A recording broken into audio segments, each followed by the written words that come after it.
Hello students, इस video lecture में अपन ध्वनि के डॉपलर प्रभाव की स्टडी करेंगे। तो सबसे पहले अपन डॉपलर प्रभाव को डिफाइन करते हैं। क्या होता है डॉपलर प्रभाव बच्चों? कि जब स्रोत तथा श्रोता के मध्य सापेक्ष गति होती है तो श्रोता द्वारा सुनाई देने वाली ध्वनि की आवृत्ति वास्तविक आवृत्ति से भिन्न प्रतीत होती है। मीन्स ज़्यादा भी हो सकती है और कम भी हो सकती है, भिन्न प्रतीत होती है। इस घटना को क्या कहते हैं? डॉपलर प्रभाव कहते हैं। समझ में आ रहा है कि जब स्रोत तथा श्रोता के मध्य सापेक्ष गति होती है तो श्रोता द्वारा सुनी गई ध्वनि की आवृत्ति वास्तविक आवृत्ति से भिन्न प्रतीत होती है। इस घटना को ही अपन क्या कहते हैं बच्चों? ध्वनि का डॉपलर प्रभाव कहते हैं। तो कैसे डिफाइन करेंगे?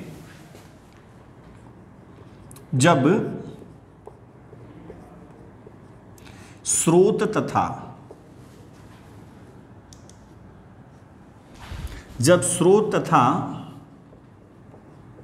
श्रोता के मध्य सापेक्ष गति होती है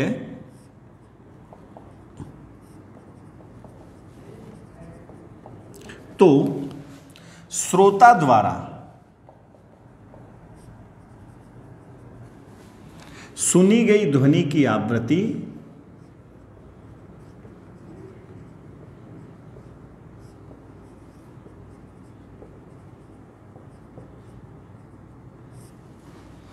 वास्तविक आवृत्ति से भिन्न प्रतीत होती है। वास्तविक आवृत्ति से भिन्न प्रतीत होती है।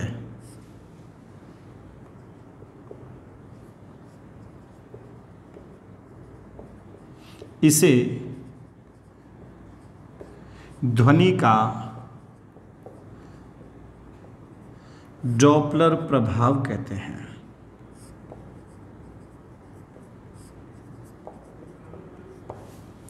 जब स्रोत तथा श्रोता के मध्य सापेक्ष गति होती है तो श्रोता द्वारा सुनी गई ध्वनि की आवृत्ति वास्तविक आवृत्ति से भिन्न प्रतीत होती है। इसे ध्वनि का डॉपलर प्रभाव कहते हैं। ठीक है बच्चों। अब कई बार यह पूछा जाता है कि किन किन स्थितियों में डॉपलर प्रभाव प्रेक्षित नहीं होता है। तो निम्न स्थितियों में डॉपलर प्रभाव प्रेक्षित नहीं होता है। निम्न स्थितियों में डॉपलर प्रभाव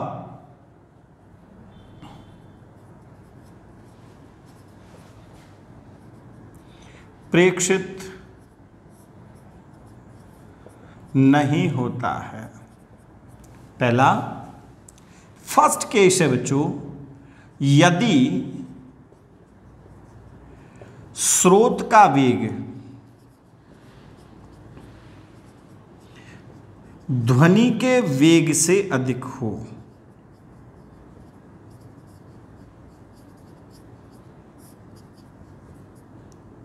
पहले केस है बच्चों, यदि स्रोत का वेग ध्वनि के वेग से अधिक हो तो डॉपलर प्रभाव प्रेक्षण नहीं होता है।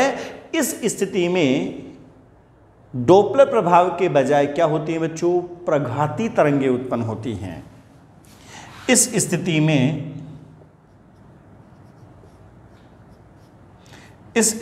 में प्रघाती तरंगें, शॉक वेव्स, प्रघाती तरंगें या शॉक वेव्स उत्पन्न होती हैं।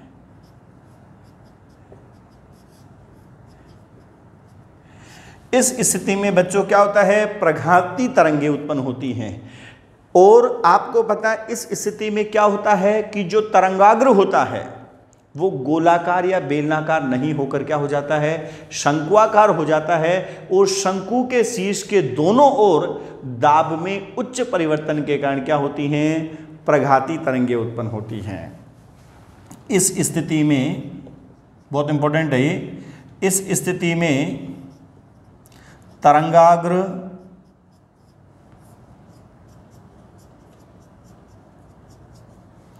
गोलाकार या बेलनाकार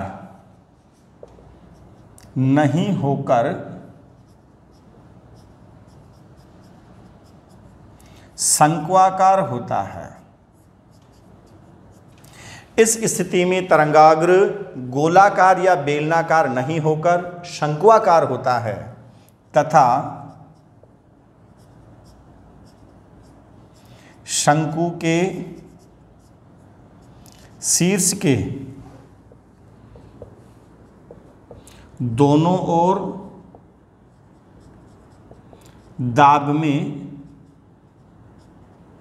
उच्च परिवर्तन के कारण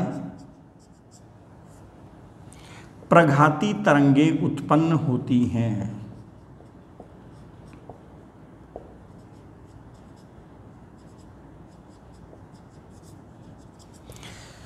ठीक है बच्चों, तो पहला केस है कि यदि स्रोत का वेग ध्वनि के वेग से भी अधिक हो तो डॉपलर प्रभाव प्रेक्षित नहीं होता है, बल्कि इस स्थिति में प्रघाती तरंगें उत्पन्न होती हैं।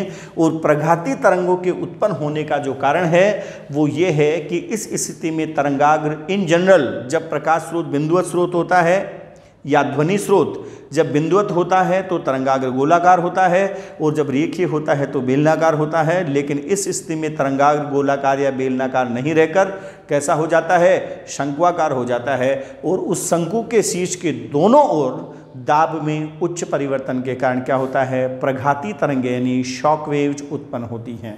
तो पहला पॉइंट क्लियर होना चाहिए बच्चों। दूसरा पॉइंट, यदि स्रोत तथा श्रोता दोनों समान चाल से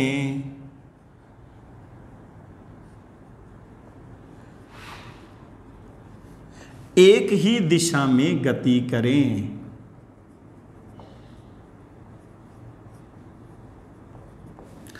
यदि स्रोत तथा श्रोता दोनों समान चाल से एक ही दिशा में गति करें तो भी डॉपलर प्रभाव प्रेक्षित नहीं होगा। और बच्चों होना भी नहीं चाहिए था। क्यों नहीं होना चाहिए था?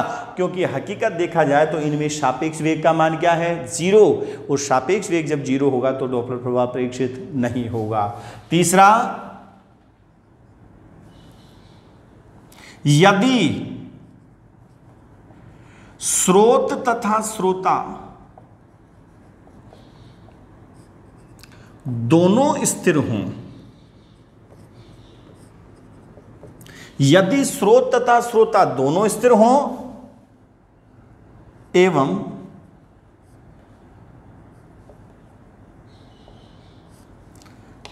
स्थित हों तथा केवल माध्यम गति करे, केवल माध्यम गति करे,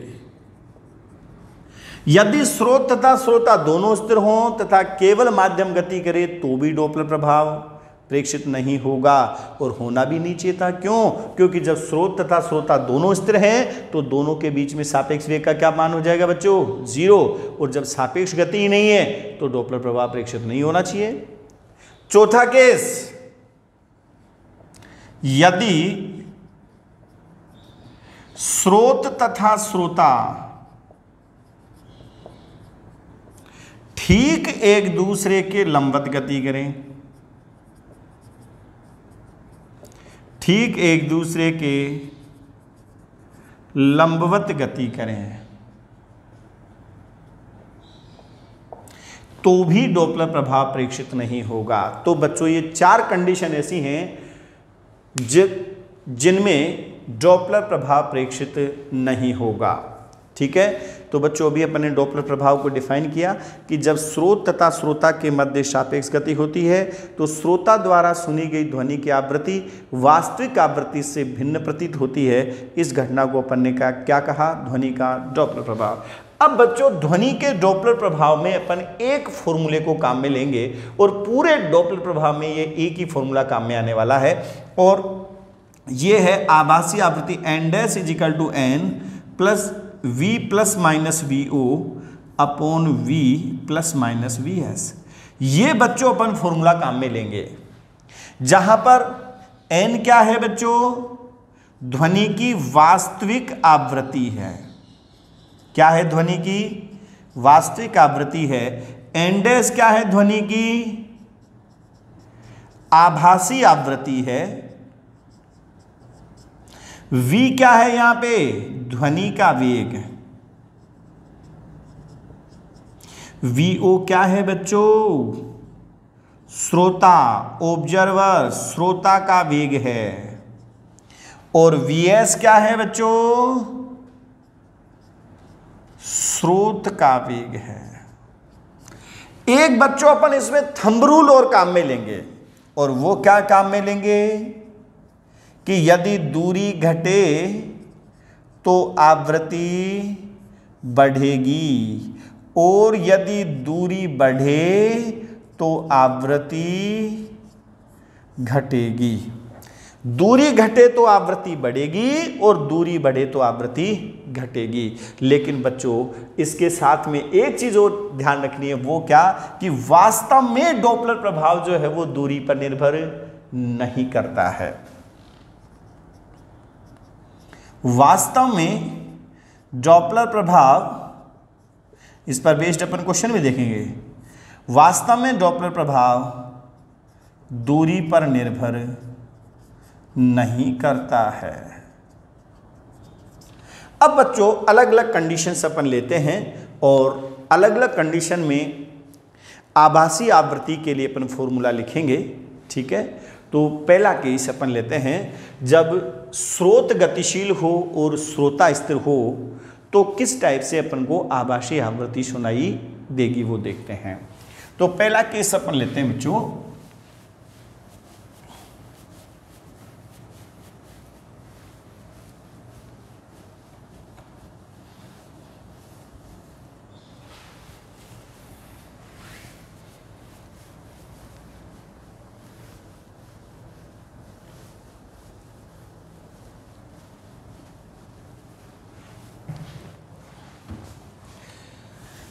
पहला केस अपन लेते हैं बच्चों ए, और वो है स्रोत गतिशील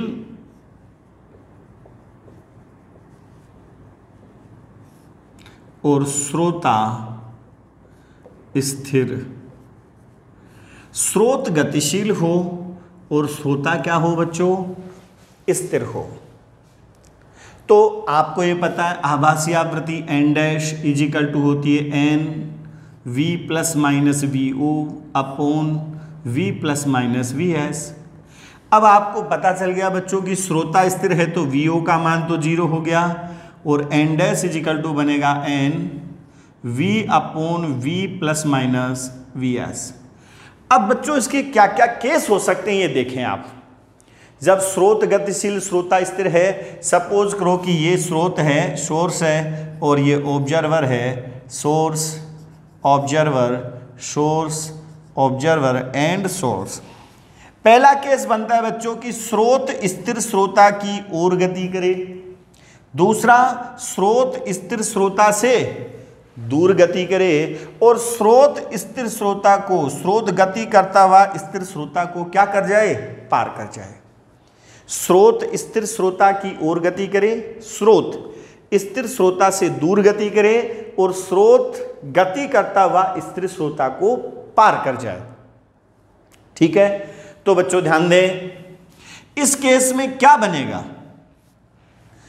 सबसे पहले अपन ये देखते हैं बच्चों, इस फॉर्मूले को लगाना सीखें। ध्यान दें, आपको पता है कि जब श्रोता स्थिर है, स्रोत गति करके इधर आएगा तो इनके बीच की दूरी क्या होगी बच्चों? घटेगी, और दूरी घटेगी तो आवृत्ति क्या होनी चाहिए? बढ़नी चाहिए। अब बच्चों आवृत्ति बढ़ेगी कब? जब नीचे कम संख्या का भाग लगे, और कम कब आएगा? जब नीचे माइनस चिन्ह लिया जाए। इसलिए एन डैश बराबर बनेगा N V upon V minus V S. ये बच्चों आपके पास अगर स्रोत स्थिर स्रोत की ओर गति करेगा तो श्रोता द्वारा सुनाई देने वाली आभासी आवृत्ति इस सूत्र से ज्ञात करेंगे। और आभासी तरंगदैर्घ्य अगर देखा जाए तो इस फैक्टर को उल्टा कर देंगे, और ये क्या हो जाएगा बच्चों? v minus V S by V. ये आभासी तरंगदैर्घ्य आ जाएगी। ये क्या आ जाएगी? आभासी तरंगदैर्घ्य आ जाएगी। अब इस केस में देखो बच्चों, निश्चित रूप से दूरी क्या होगी, बढ़ेगी, तो आवृत्ति घटेगी। और आवृत्ति घटेगी कब, जब नीचे कौन सा चिन्ह आना चाहिए, प्लस। इसको मैं एन डबल डैश से डिनोट कर रहा हूं और ये बनेगा N V upon V plus V S. और बच्चों इसी टाइप से lambda double dash is equal to lambda V plus V S by V से आप आभासी तरंग दैर्ध्य ज्ञात कर सकते हैं। अब इस केस में बच्चों ये पूछता है आवृत्ति में परिवर्तन। आपको पता है कि जब स्रोत श्रोता की ओर गति करेगा तो निश्चित रूप से आवृत्ति क्या होगी, बढ़ेगी। और जब ये स्रोत इस श्रोता से दूर गति करेगा तो आवृत्ति घटेगी। तो बच्चों जो इस केस में आवृत्ति में परिवर्तन होगा, या विस्पंदों की संख्या भी कह सकता हूं, आवृत्ति में परिवर्तन ही क्या होगा, विस्पंदों की संख्या। तो आवृत्ति में परिवर्तन होगा बच्चों N dash minus N double dash. तो मैं क्या करता हूं, इसमें एन वी तो कॉमन ले लेता हूं और ये बनेगा 1 upon V minus V S minus 1 upon V plus V S equal to N V, LCM आ गया मेरे पास v minus V S into V plus V S, और ये हो जाएगा v plus V S minus V plus V S, और v and v cancel, और जो डेल्टा n आया अपने पास वो आ जाएगा 2n वी एस अपॉन नीचे बन रहा है बच्चों V square minus V S square. इसमें बच्चों मैं वी स्क्वायर कॉमन लेता हूं और डेल्टा एन बनेगा 2n V S upon V square common लेते हैं 1 minus V S square by V square. अब ये तो हो जाएगा बच्चों कैंसिल होके 0। अपन ये मान के चल रहे हैं कि V S very very less than V है, तो V square by V S square by V square को नगण्य माना जा सकता है। और जो डेल्टा एन आया वो क्या आ गया मेरे पास 2n V S by V. ये बच्चों आ जाएगा अपने पास आवृत्ति में परिवर्तन। डेल्टा एन जो बनेगा वो क्या बनेगा 2n V S by we. लेकिन ध्यान दे बच्चों, ये फॉर्मूला तभी ट्रू है जब V S very very less than V हो, अर्थात ध्वनि का यानी स्रोत का जो वेग है वो ध्वनि के वेग की तुलना में काफी कम होना चाहिए। तो ये पहला केस बना जब स्रोत गतिशील हो और श्रोता क्या हो, स्थिर हो। तो इस टाइप से अपन आवृत्ति का फॉर्मूला बनाएंगे। अब बच्चों इस पर बेस्ड अपन क्वेश्चन देखते हैं। पहला क्वेश्चन, एक ध्वनि स्रोत स्थिर श्रोता की ओर किस वेग से गति करे कि उसे आभासी आवृत्ति वास्तविक आवृत्ति की दुगनी सुनाई दे, कि उसे आभासी आवृत्ति वास्तविक आवृत्ति की कितनी सुनाई दे, दुगनी सुनाई दे। क्वेश्चन है एक ध्वनि स्रोत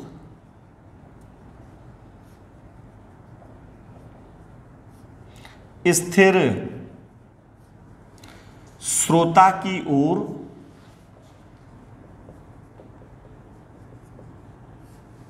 किस वेग से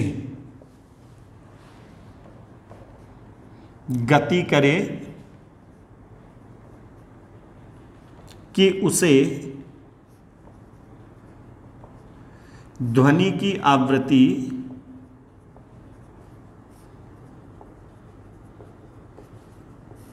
वास्तविक आवृत्ति की दुगनी सुनाई दे। अब देखो बच्चों ध्यान दो, पहली बात तो अपन फॉर्मूला देखेंगे।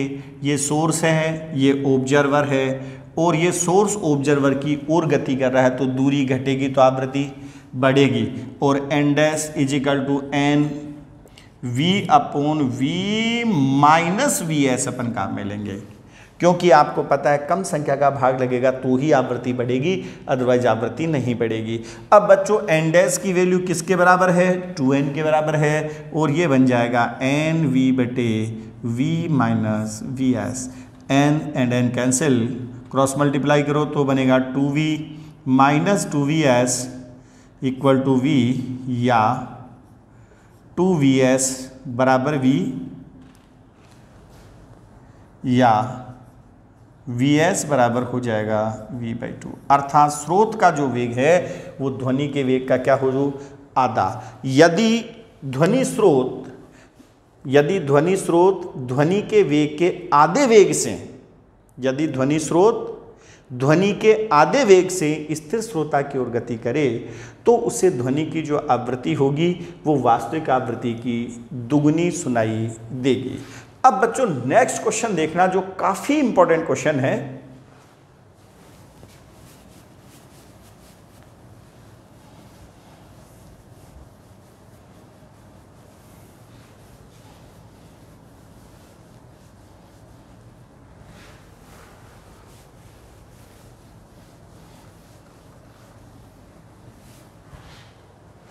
ध्यान दो बच्चों,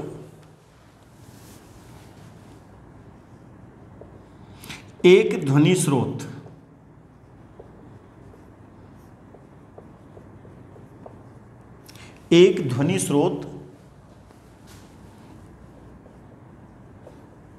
स्थिर श्रोता की ओर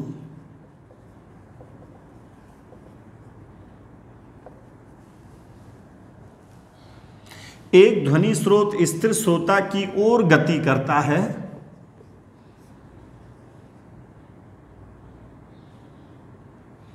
श्रोता की ओर नियत चाल से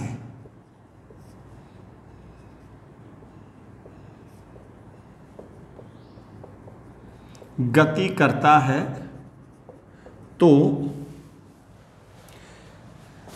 कौन सा कथन सत्य है?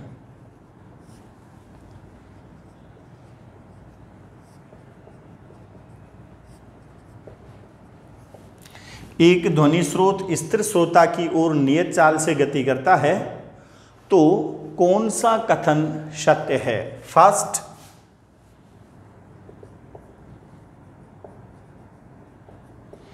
आवृत्ति बढ़ेगी, कोमा तीव्रता बढ़ेगी।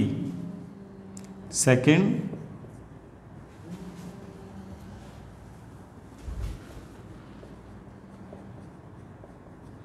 आवृत्ति बढ़ेगी, तीव्रता लगातार बढ़ेगी। आवृत्ति बढ़ेगी, तीव्रता लगातार बढ़ेगी।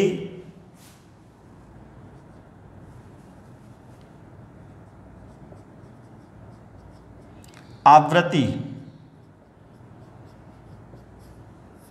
लगातार बढ़ेगी, तीव्रता बढ़ेगी।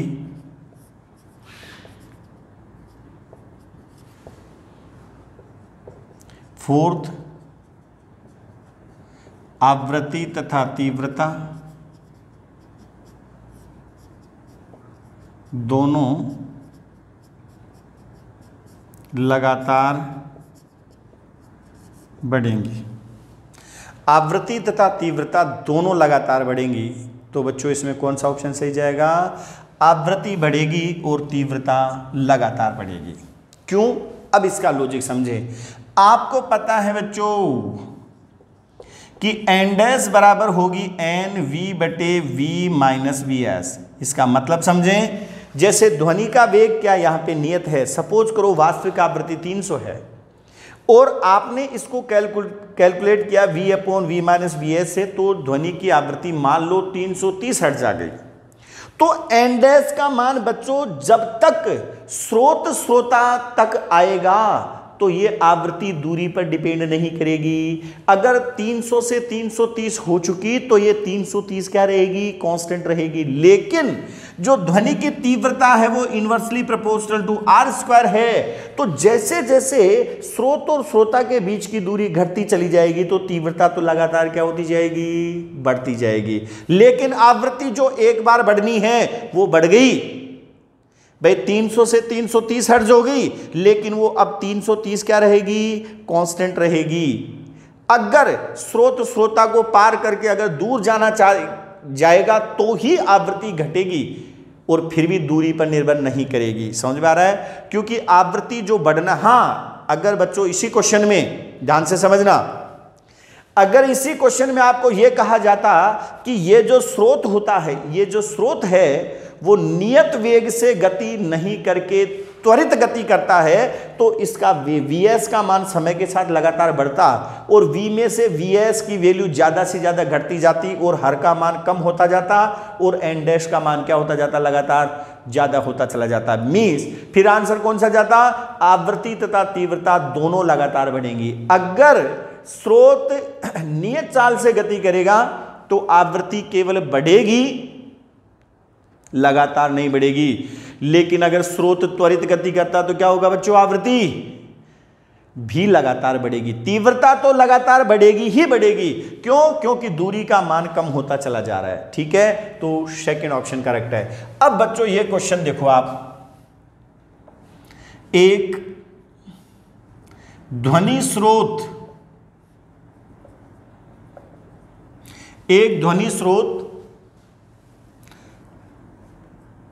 नियत चाल से गति करता हुआ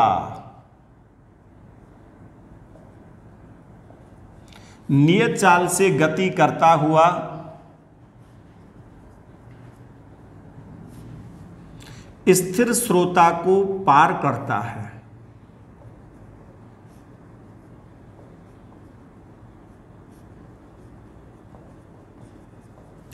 एक ध्वनि स्रोत नियत चाल से गति करता हुआ स्थिर श्रोता को पार करता है तो आभासी आवृत्ति का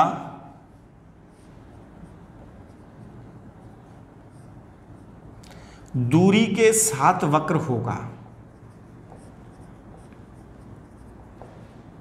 अब बच्चों इसको समझने का प्रयास करना।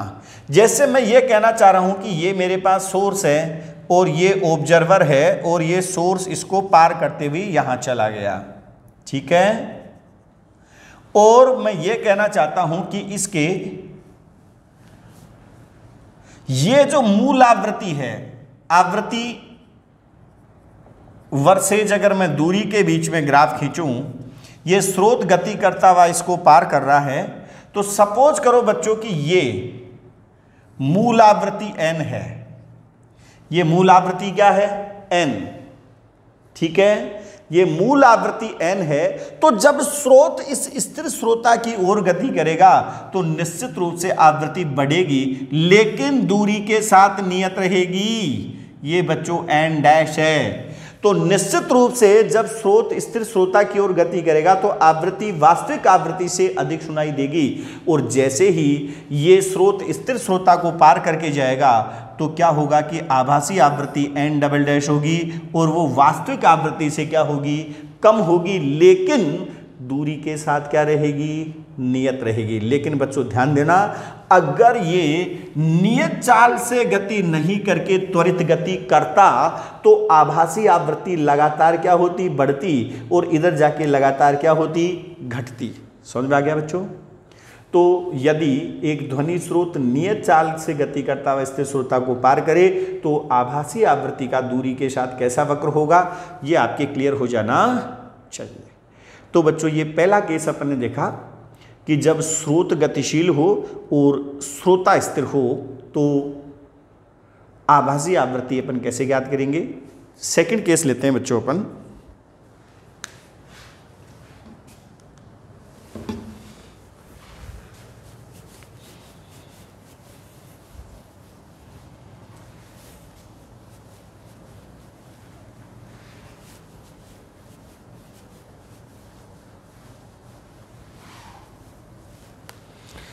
सेकंड केस लेते हैं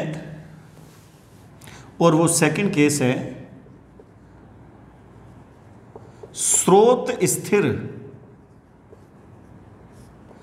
और श्रोता गतिशील। स्रोत स्थिर हो और श्रोता गतिशील हो तो क्या देखेंगे, ध्यान दो बच्चों। आपको पता है कि n डैश इजिकल टू होता है n v plus minus V O upon v plus minus V S. अब आपको पता चल गया बच्चों वी एस का तो जीरो हो जाएगा, और n डैश का जो फॉर्मूला बना वो बना n v plus minus V O upon v। ये अपने पास फॉर्मूला बन गया। आभासी आवृत्ति का जब श्रोता गति करे। अब बच्चों क्या क्या केस हो सकता है, ये सपोज करो सोर्स है, ये ऑब्जर्वर है, ये सोर्स है, ये ऑब्जर्वर है, ये सोर्स ऑब्जर्वर और गति करता हुआ ऑब्जर्वर इसको स्रोत को पार कर जाए। तो पहला केस है कि यदि श्रोता स्रोत की ओर गति करे। दूसरा केस है बच्चों जब श्रोता स्रोत से दूर गति करे। और तीसरा केस है जब श्रोता स्रोत को क्या कर जाए, पार कर जाए। यदि श्रोता स्थिर स्रोत की ओर गति करे, श्रोता स्थिर स्रोत से दूर गति करे और श्रोता स्थिर स्रोत को क्या कर जाए, पार कर जाए, तो क्या होगा, ध्यान दे बच्चों।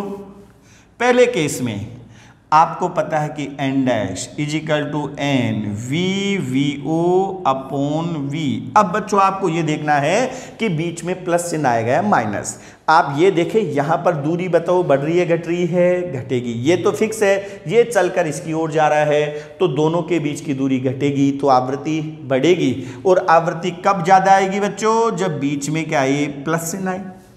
अरे अंश ज्यादा होगा हर की तुलना में, तभी तो क्या होगा, इसकी वैल्यू ज्यादा आएगी, इसलिए प्लस चिन्ह आना चाहिए। और ये एन डबल डैश दूरी बढ़ेगी तो आवृत्ति घटेगी और ये बन जाएगा v minus V O by we.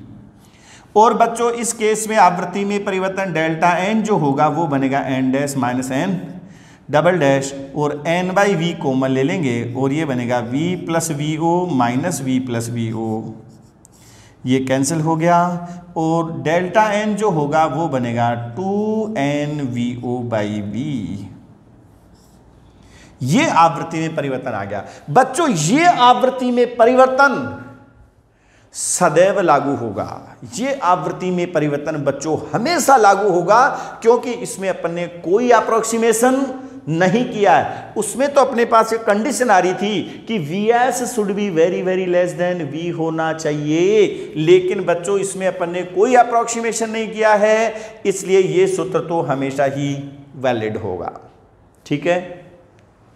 एक मोस्ट इंपॉर्टेंट चीज जो ध्यान रखनी है, और बच्चों इस पर बेस्ड क्वेश्चन खूब बार पूछा गया है, आवृत्ति में परिवर्तन सदैव होगा चाहे स्रोत गति करे चाहे श्रोता, परंतु श्रोता के गति करने का तरंग धैर्य पर कोई प्रभाव नहीं पड़ता है। यह ध्यान रखने वाली बात है बच्चों। आवृत्ति में परिवर्तन, आवृत्ति में परिवर्तन सदैव होगा चाहे स्रोत गति करे या श्रोता। आवृत्ति में परिवर्तन सदैव होगा चाहे स्रोत गति करे या श्रोता। आवृत्ति में परिवर्तन सदैव होगा चाहे स्रोत गति करे या श्रोता, परंतु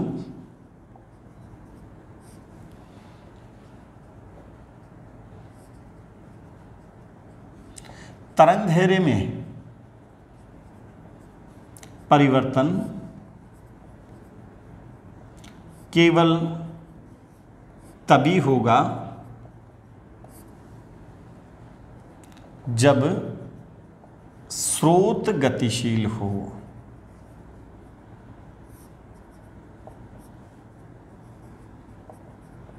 श्रोता के गति करने पर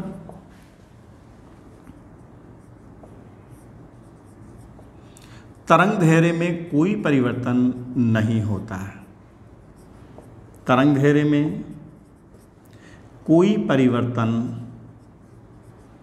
नहीं होता है। यह लाइन बच्चों आपको याद रखनी है। ठीक है। अब देखो अपन एक क्वेश्चन देखते हैं। एक श्रोता स्थिर ध्वनि स्रोत की ओर किस वेग से गति करे कि उसे आभासी आवृत्ति वास्तविक आवृत्ति की दुगनी सुनाई दे। एक श्रोता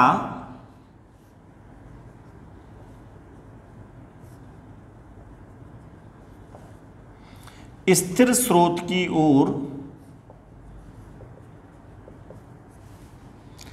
किस वेग से गति करे,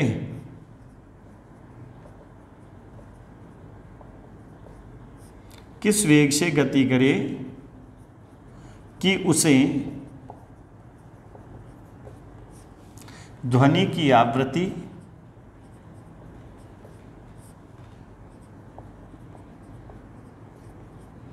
वास्तविक आवृत्ति की दुगनी सुनाई दे।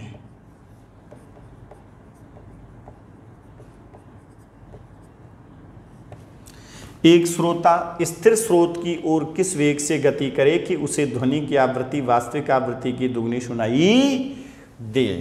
अर्थात N dash is equal to क्या बनेगा बच्चों, N V plus V O by V. आपको पता है ये सोर्स है, ये ऑब्जर्वर है, तो दूरी घटेगी तो आवृत्ति बढ़ेगी, आवृत्ति बढ़ेगी तो अंश ज़्यादा होना चाहिए, मीन्स ऊपर प्लस चिन्ह आना चाहिए। एन डैश की वैल्यू डबल हो गई, 2n equal to N V plus V O by V, N and N cancel, या 2v equal to V plus V O, या V O equal to V.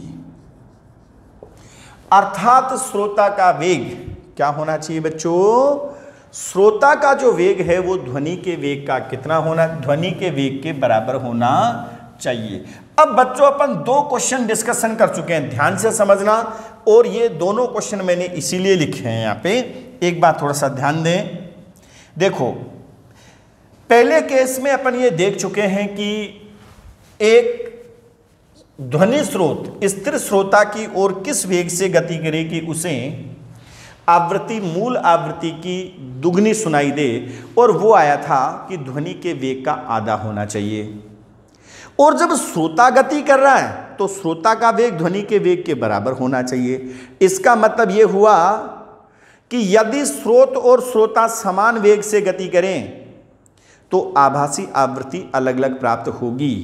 अर्थात इस बेस पे मैं ये कह सकता हूं, ध्यान से समझना बच्चों, ये लाइन बहुत इंपॉर्टेंट लाइन है, कि ध्वनि का जो डोपलर प्रभाव होता है वो असममित होता है।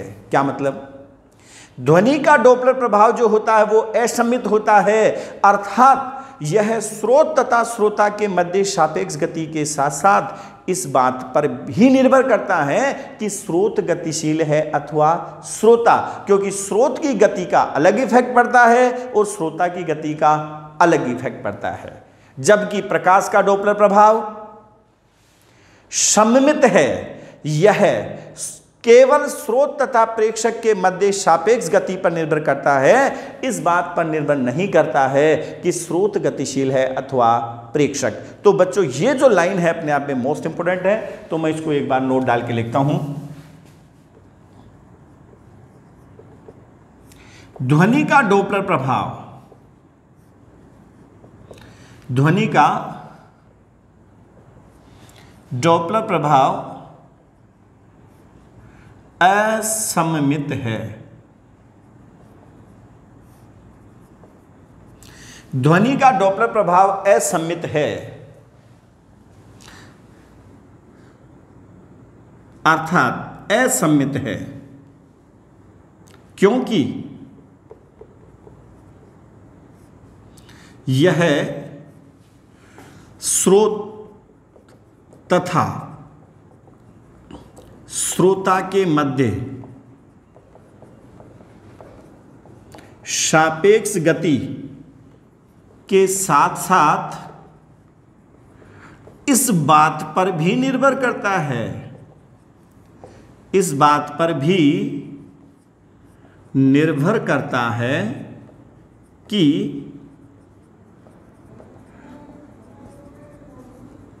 स्रोत गतिशील है अथवा श्रोता। ध्वनि का डोपलर प्रभाव असममित है क्योंकि यह स्रोत तथा श्रोता के मध्य सापेक्ष गति के साथ साथ इस बात पर भी निर्भर करता है कि स्रोत गतिशील है अथवा श्रोता। परंतु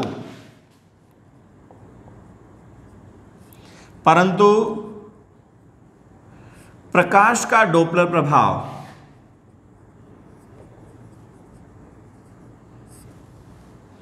सममित होता है। प्रकाश का डॉपलर प्रभाव सममित होता है। यह केवल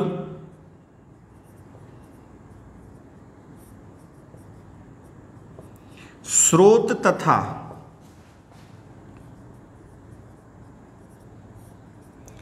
प्रेक्षक के मध्य सापेक्ष गति पर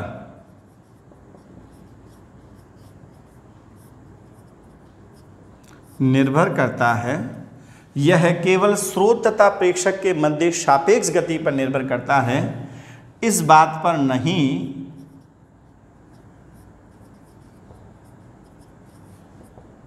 कि स्रोत गतिशील है अथवा प्रेक्षक।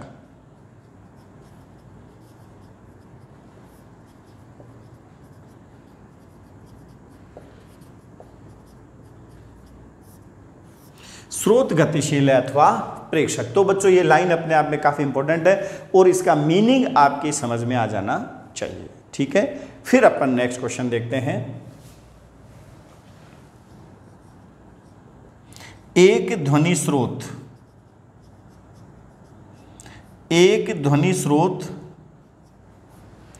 एफ आवृत्ति तथा लैम्डा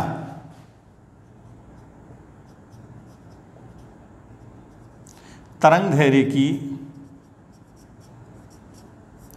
ध्वनि उत्पन्न करता है।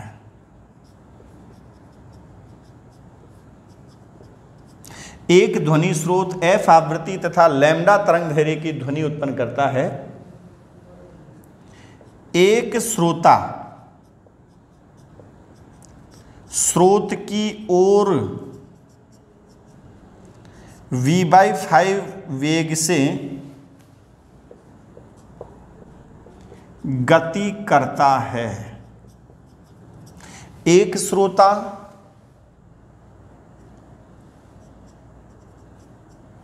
स्थिर स्रोत की ओर v/5 वेग से गति करता है तो आभासी आवृत्ति तथा तरंगदैर्घ्य का मान होगा। तो बच्चों आपको यह पता है कि तरंगदैर्घ्य में तो कोई परिवर्तन नहीं होगा, तो लैम्डा डैश तो क्या रहेगा, लैम्डा, क्योंकि श्रोता के गति करने का तरंगदैर्घ्य पर कोई प्रभाव नहीं पड़ता है। तो बच्चों आभासी आवृत्ति एफ डैश क्या बनेगी, F V minus V plus v/5 upon v, और इसको सोल्व करेंगे f इंटू वी कॉमन आके कैंसिल हो जाएगा। 1 + 1/5 मीन्स 6/5 मीन्स 1.2f। तो बच्चों आभासी आवृत्ति तो कितनी हो जाएगी, 1.2f आएगी, और आभासी तरंगदैर्घ्य लैम्डा डैश बराबर क्या हो जाएगा बच्चों, लैम्डा। तो जब ये क्वेश्चन बच्चों आया था तो उसमें केवल एक ही ऑप्शन ऐसा था जिसमें लैम्डा डैश की जगह लैम्डा दे रखा था, मीन्स लैम्डा डैश बराबर लैम्डा दे रखा था। ठीक है, बाकी सभी में लैम्डा को चेंज कर रखा था। तो इस क्वेश्चन को सोल्व करके देखने की जरूरत ही नहीं थी, क्योंकि आपको पता है कि श्रोता की गति करने का तरंगदैर्घ्य पर कोई प्रभाव नहीं पड़ता है। अब बच्चों एक बहुत ही इंपॉर्टेंट क्वेश्चन मैं आपको बता रहा हूं, थोड़ा सा ढंग से ध्यान देना एक बार।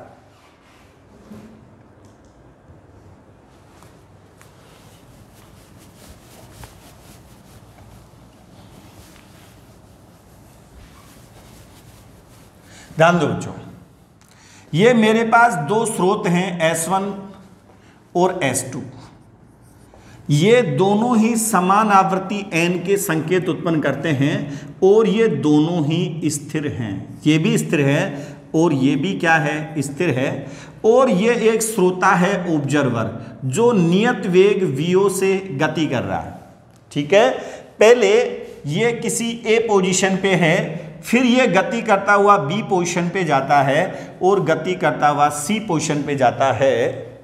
तो जब श्रोता ABC में से किन बिंदुओं पर स्थित होता है तो उसे विस्पंद सुनाई देंगे।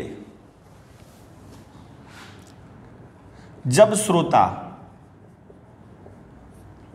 ए बी सी में से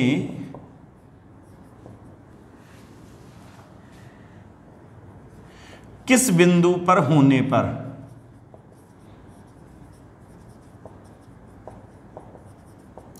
विस्पंद सुनाई देंगे।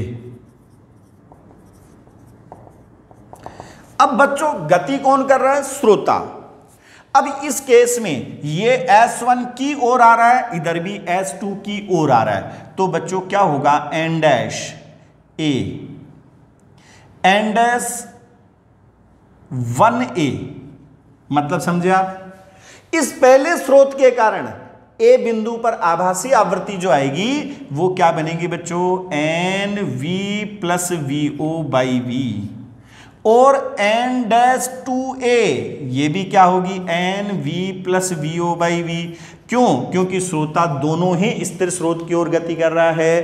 अब बच्चों ये दोनों आवृत्तियां समान हैं, इसलिए डेल्टा एन का मान 0 आएगा, इसलिए कोई विस्पंद सुनाई नहीं देगा। लेकिन बच्चों जब ये बी बिंदु पर पहुंचता है तो एन डैश 1B, तो ये क्या कर रहा है?